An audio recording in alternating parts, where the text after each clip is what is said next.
नमस्कार सभी को। आप सबका हेल्दी बाइट्स में बहुत वेलकम है। मेरा नाम डॉक्टर प्रियंका सिंगल है।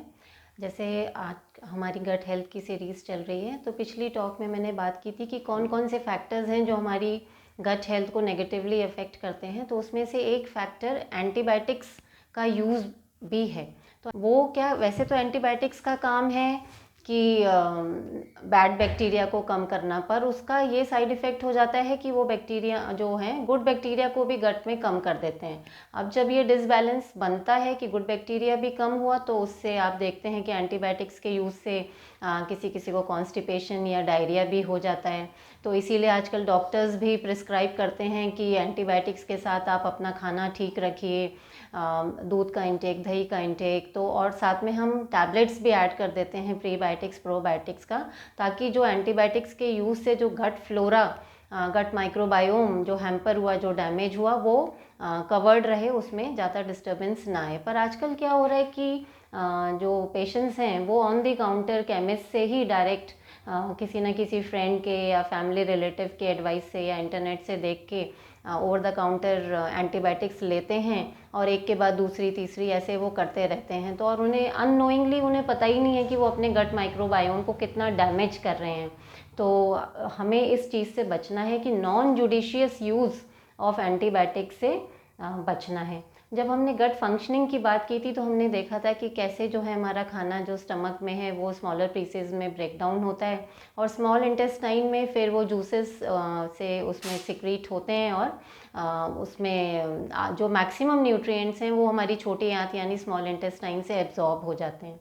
फिर क्या है कि अगर कुछ बचा खुचा जो न्यूट्रिएंट्स हैं वो फिर जब हमारा खाना जो है वो लार्ज इंटेस्टाइन में जाता है, जो फिर वहाँ से जो रह गए न्यूट्रिएंट्स वो वहाँ एब्जॉर्ब हो जाते हैं, और लार्ज इंटेस्टाइन में ही जो है सबसे ज़्यादा पानी का एब्जॉर्प्शन होता है। तो इसमें ये रहता है कि अगर लार्ज इंटेस्टाइन या जो हम इसे कोलोन बोलते हैं, अगर इसमें जो उस मैटर का अगर जो मूवमेंट है वो अगर स्लो हुआ, तो पानी ज़्यादा एब्जॉर्ब हो जाएगा, तो कॉन्स्टिपेशन हो जाता है। और अगर वहाँ मूवमेंट उस मैटर का फास्ट हो गया, तो पानी कम एब्जॉर्ब हुआ, तो डायरिया हो जाता है। तो अब ये क्या चक्कर है कि ये गट मोटिलिटी किन फैक्टर्स से डिटरमिन होती है।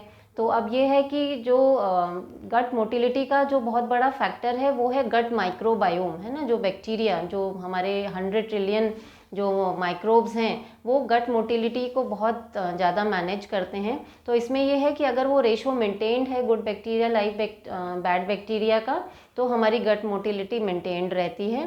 पर गट मोटिलिटी अगर सपोज़ हमने कहीं बाहर खाया और वो इन्फेक्टेड फूड है और वहाँ हमारे बैड बैक्टीरिया मल्टीप्लाई हो गए, ज़्यादा हो गए, तो वो डिसबैलेंस हो जाएगा, तो फिर वहाँ पे गट मोटिलिटी अफेक्ट हो जाती है।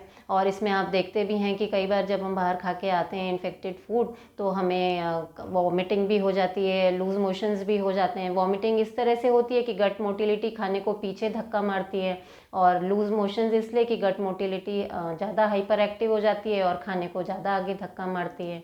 तो ये है। और दूसरा एक स्ट्रेस इंड्यूस्ड भी बहुत गट मोटिलिटी पे असर आता है, क्योंकि हमारा जो ब्रेन गट कनेक्शन पे मैंने आपको बात करी थी कि कैसे ब्रेन और गट आपस में एक एक्सेस से कनेक्टेड हैं। तो जब हम एक क्रॉनिक स्ट्रेस में रहते हैं तो सारा हमारा नर्वस सिस्टम में चेंजेस आते हैं, और फिर वो नर्व्स जब चेंजेस हैं तो फिर वो हमारी गट मोटिलिटी को भी हैम्पर करते हैं। तो ये सारे तो ये फैक्टर्स हुए कि गट मोटिलिटी क्यों अफेक्टेड होती है और कैसे हमें कॉन्स्टिपेशन या डायरिया या वॉमिटिंग हो जाता है। अगर मैं बात करूं कि एक एवरेज पर्सन, जो एक हेल्दी पर्सन है, उसमें एक average transit time from mouth to anus, खाना हमने खाया तो हमारा टोटल ट्रांजिट टाइम एक हेल्दी इंडिविजुअल में जो एक अच्छी proper good high fibre diet खा रहा है, तो उसमें करीब 12 से 24 घंटे का हमारा एक एवरेज ट्रांजिट टाइम होता है। पर अगर जो एक पर्सन है जो इतना हाई फाइबर रिच नहीं खा रहा है, स्पेशली जैसे आजकल का जो हमारा ईटिंग हैबिट्स हैं, जहाँ मोर ऑफ जंक फूड है, less of home made food है, लेस ऑफ ग्रेन्स हैं, लेस ऑफ लेग्यूम्स हैं, तो more of juices, more of cold drinks, तो जहाँ हमारा फाइबर कम हो गया तो ऐसे पर्सनस में जो एवरेज ट्रांजिट टाइम है वो 48 टू 72 आवर्स हो जाता है। तो यहाँ हमारी गट मोटिलिटी अफेक्ट हो जाती है। तो इसमें हमने देखा कि अराउंड हमारे बॉडी में around 1000 different varieties of microbes रहते हैं। तो हमारा जो मेन एम है कि हमें अपनी गट में जो रेशो है गट जो गुड और बैड बैक्टीरिया का, उसको हमें मेंटेन करना है हमेशा। और वो हम कैसे रख सकते हैं? By proper dietary habits, by proper nutrition and by proper lifestyle habits. तो आगे इसी पे बात करते रहेंगे और इसमें मैं आपको आगे थोड़ा फाइबर के बारे में अपनी उसमें बताऊंगी कि क्या फाइबर होता है, कहाँ मिलता है, क्या उसका डेली रिक्वायरमेंट है और कैसे हम अपनी गट को और हेल्दी रख सकते हैं। तो आज के लिए इतना ही। Stay tuned. Thank you.